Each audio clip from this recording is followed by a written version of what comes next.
హైందవ్యం అంటే పొరపాటున చూసేవాళ్ళు పొరపాటున సామాన్య హిందూ జనాంగం అని అనుకుంటారు. వారికి ఈ కుహన హిందుత్వవాదులకు సంబంధం లేనే లేదు. ఓకే.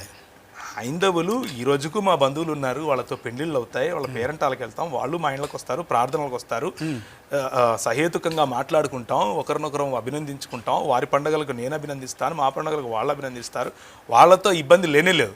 నేను ఎవరిని హిందుత్వవాదులు అని అంటున్నానంటే, ఎవరినైతే ఈ దేశంలో గోల్వాల్కర్ యొక్క భావజాలం, సావర్కర్ యొక్క భావజాలం తీసుకుని దేశంలో 2 దేశాలు ఉన్నాయి అని ప్రతిపాదించారో, దాని కారణంగా పాకిస్తాన్ ఏర్పడిందో ఆ హిందుత్వవాదం గురించి మాట్లాడుతున్నాను.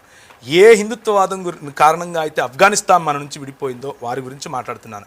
ఏ హిందుత్వ భావజాలంగా అయితే కారణంగా అయితే మన నుంచి శ్రీలంక విడిపోయింది, మన నుంచి జావా, సమత్ర, బంగ్లాదేశ్ మొదలైనవి విడిపోయాయో వారి గురించి మాట్లాడుతున్నాను. ఏ హిందుత్వ కారణంగా అయితే ఈ దేశంలో దళితులను అస్పృశ్యులుగా చేసి ఇప్పటికీ ఊరికి బయట తిప్పుతున్నారో వారి గురించి మాట్లాడుతున్నాను. ఏ హిందుత్వ అయితే 25% జీడిపి కేవలం 3%, 4% ప్రజలకు మాత్రమే పంచిపెట్టుకుని మిగిలిన వాళ్ళందరినీ బానిస